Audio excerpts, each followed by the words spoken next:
Hey everybody, before we get started, I just want to remind you that this episode is brought to you by our patrons like Ahigo Comics. If you like what we do and want to see us do more, consider supporting us on Patreon. You can get access to episodes early and lots of other goodies, and it would really help us out. Thanks for your support, everyone. Hello everyone, welcome back to the channel. It is time, once again, to talk about Star Wars Legion by Fantasy Flight Games. Yes, Legion is first. They posted their articles first. I think the X-Wing articles aren't coming out for a little bit. Anyway, in case you can't tell, new stuff for Legion. Actually, this was all announced at Gen Con. We did a little video, well, I did a little video in the middle of the night, just talking about lots of this stuff in general. So today, we've got actual articles. They're just announcement articles, so they're not super in-depth, but we've got some stuff we can see, so we'll be covering all of it in order. And yeah, we got some images to go with that. Also, yes, I noticed your comments. I am aware there was a little bit of audio hiccups. Sorry if that persists. We'll try and work on it, obviously, but kind of the thing is that my fancy mic arm was apparently not fancy enough, so it got super bent just moving it back and forth in front of my computer and not. So, I've had to switch to another thing until I can figure out what's going on in that, or replace it. If anybody knows, like, super sturdy, will never fucking bend mic arms and stands, go ahead and let me know. I'd appreciate it. Anyway, we're gonna jump in, and, like I said, sorry if there's a little bit of audio discongruity while I figure out the optimum setup and stuff. So, let's start with the announced article. Got some extras that we'll talk about, but let's go to Chewie. Alright, so Chewbacca has been announced as a operative expansion for Rebels for Star Wars Legion.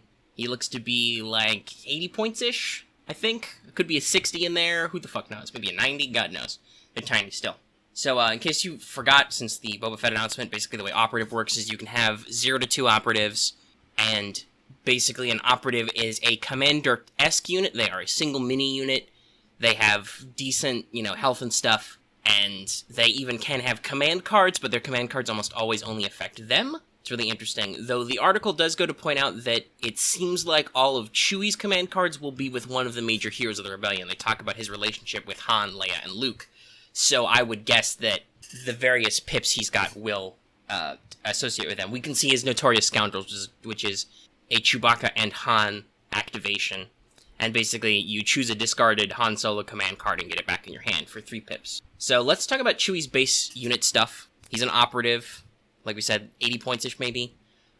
He's got 9 health, 2 courage normally, and has a hit to crit, I think that's crit, surge. Now note, he has a white defense die and no defensive surge. So he's going to be easy to hurt, but he's got a lot of HP. He's speed 2. Basic attacks are Overpower, which is a melee attack, which is 4 red dice. Yes, he brings a lot of pain. No specials, though, so it's not like lightsabers quite. And then he's got Chewbacca's Bowcaster, which is range 1 to 3. It's 2 red, 2 white, which is impact 1 and pierce 1. So, with his surge conversion, the impact, and the pierce, you're looking at probably a decent amount of damage that will go through even on vehicles. Pretty good. He's got 2 training upgrades and 1 gear upgrade. So no, command integration at all. Just mostly training and a little bit of gear. And we don't know what the gear one is. I don't know if they revealed the gear one in the Boba Fett spread. Let me look that up real quick. Look at that spread. Mr. Boba, where are you? Okay, so it's emergency stims. Alright. Okay. So, presumably, Chewie comes with another copy of emergency stims. Which means you can get quite a few just buying, singular packs without needing to double buy anything. He also comes with a Hunter thing from Boba Fett and a new training upgrade, which is called Tenacity. We'll talk about that in a second. Let's finish Chewie's keywords. Sorry about the slightly scatterbrain, but there's a lot of new stuff to cover. So Chewie has a new keyword, Enrage. Almost said Ensnare. That's the RPGs. Enrage 4. Basically, if you have 4 or more wound tokens, your courage becomes blank, and you gain charge. So when Chewie gets his 4 wounds, his courage becomes infinite, and he gains charge, which means when he, basically, after making a move action, you can perform a free attack action. Very dangerous. So, Chewie's easy to hurt, but if you don't hurt him all the way, which is hard because he's got 9 health, he will turn around and he'll basically ignore suppression and get a lot nastier. Then he's got Expert Climber, so when clambering, don't roll dice, or suffer wounds. Guardian 3, and Unhindered, by the way, is his other original keyword, so he's got up to 3 wounds he can deflect. So, you probably want to keep him near your commander, and hey, maybe you want to keep him near Han Solo because he's got a new keyword, Teamwork Han Solo. Which, as far as I can read, is as long as you're within range 1 to 2 of Han Solo, when you or Han Solo gets a aim or dodge token, the other one gets one gets a token of the same type, basically. So, for instance, if you do that one Han command card, which gives him an aim and a dodge token. And then Chewie is standing within range 1 to 2 of him, which probably you want because Chewie is a Guardian 3, like we established, and he actually wants wounds because he gets more effective then. Chewie would also get those tokens. Pretty neat, pretty good. Obviously a little bit of a costly combo, but it's a thing. It's very interesting. So Chewie probably works best with Han, but will also have synergy with other commanders, and we'll talk about some ways that maybe you can pad out that command deck so that it's not as much of a problem that he's there. So we'll see. All right. Let's see. I think that's everything we saw on his base card. So Chewie's pretty well rounded, can bring a lot of pain. Not much fussed about terrain intervening, but does have some, problems with being easy to hurt. And then we can't really read exactly what's going on with Tenacity, but it's a 4-point training upgrade, and basically it looks like... Sorry if my mic gets a little weird, I'm like leaning into my screen. You perform a melee attack if you are something, maybe wounded, maybe not wounded, something with adding to the dice pool, I don't know. It's not clear enough. We'll get more later, and hopefully we'll get more earlier because it's also, we're pretty sure, in the Boba Fett pack. So that's Chewie. Let's move on to Wookiee Warriors. By the way, the X-Wing articles were today. They posted while I was in between recording segments. Anyway, Wookiees. So, Wookiee Warriors, unit expansion for Legion. This is going to be another Special Forces upgrade. Basically, these are the parallel to the, whatchamacallit, the Royal Guards. That's especially true because they're both melee-focused, so they are actually similar. Excuse me. Alright, so these guys look to be about 75 points. So Chewie is probably like 80 points. They have 3 health, 2 courage, a white defense die, a surge to hit, and no defensive surge, and are also speed 2. So, much like Chewie, they're beefy. They've got 3 units, yeah, it's 3 per card, 3 minis per card. So they've got they also have 9 health baseline, up to 12 health if you buy the bowcaster guards, 12. But they're real easy to hurt, and unlike Chewie, they don't have enrage. Instead, what they've got is they have charge by default, so whenever you move, you can do a free attack.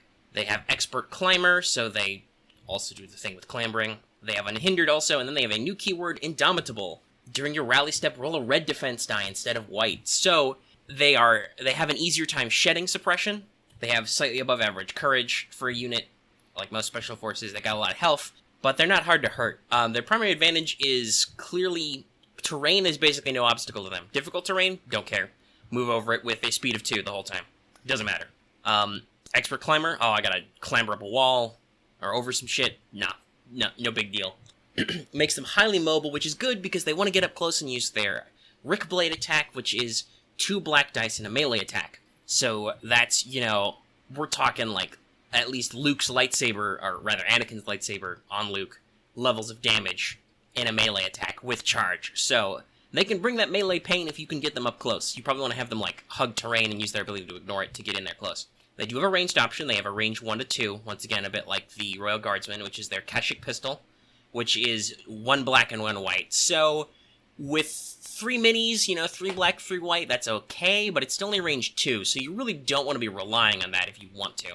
And then they have heavy weapon training gear, grenades. No idea why Chewie doesn't get grenades. I don't know. We can also see for sure what their single heavy weapon option is. It's 35 points, so you're paying another 10 over the base, 25 per Wookiee cost, to get a Bowcaster Wookiee, which is range 1 to 3. It's red-white, and it gives you Impact 1 and Pierce 1. So it gives them a little bit of anti-armor, and in general just gives them a lot more reliable damage at range. You can totally... It's a 3. Chewie's is a 3, so I assume it's the same.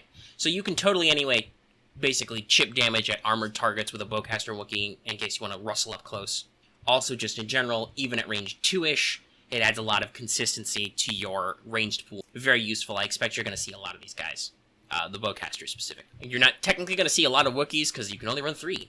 And there's no, heavy weapons team or anything. And then for upgrades in the pack, we can see they have fragmentation grenades and the recon, whatever it is that the gear pack is. And then there's a keyword associated with that, which I don't think is in the rules reference guide. The only things that were new there were high velocity and something else I don't remember right now. I'll look it up later.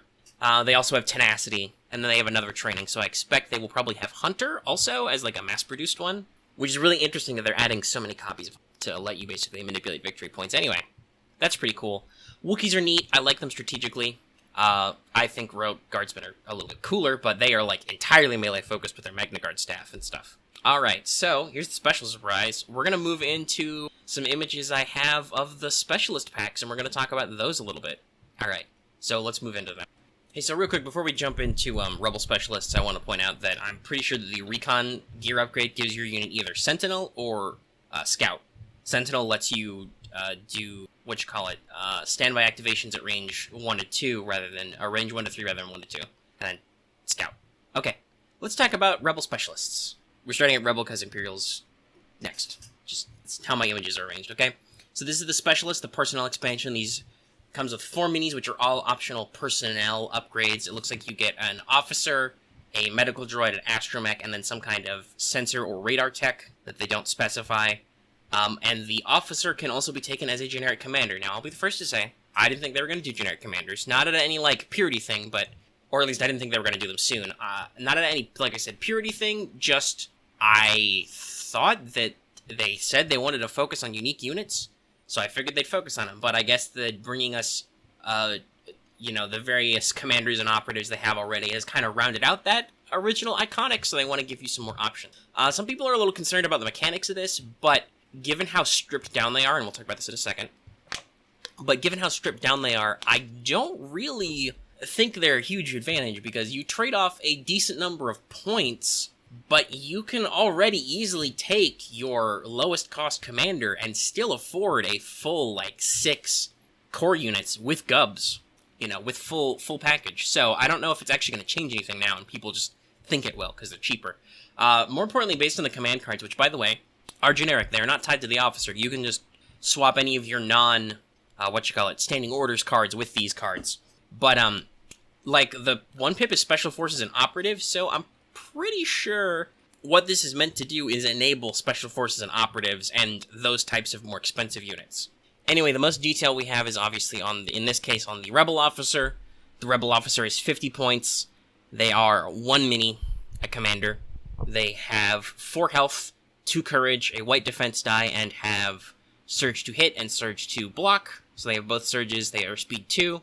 They have 1 black die for unarmed, and then a pistol, which is range 1 to 2, which is a black and a white die. They have a command upgrade and a gear upgrade slot. Their keywords are Take Cover 1, which is an action to give friendly unit a dodge token, Inspire 1, and then Sharpshooter 1. So, they're incredibly bare bones. They have just a couple of commander-specific keywords that are all only rank 1. They don't have a lot of upgrade options. They don't have a lot of offensive power. They don't have a lot of health. Technically your, well, obviously they lose offensive capability. Your basic core unit will, with, an extra guy, will soak up more harm than these guys will. So yeah, they're really low cost, I think, to just enable higher cost units. Also, the Rebel Officer is available in card form. He's a personnel upgrade. You can stick him on a Rebel unit. When you do so, you increase your courage value by 1, so you go from 1 to 2 courage, because Special Forces don't have personnel upgrades yet. And you gain Inspire 1, and Leader. Leader means that the Rebel Officer becomes your unit leader. So, pretty interesting. I like that effect. It's a good way to, fort up a infantry unit, give them a little extra courage, give them the ability to, support, become basically a mini leader.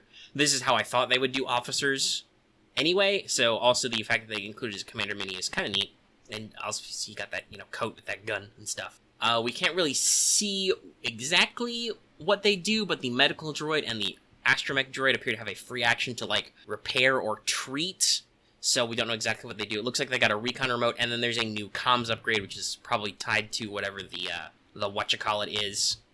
I'm gonna guess that the comms tech probably adds a comms slot to regular units, because regular infantry don't have a comms slot.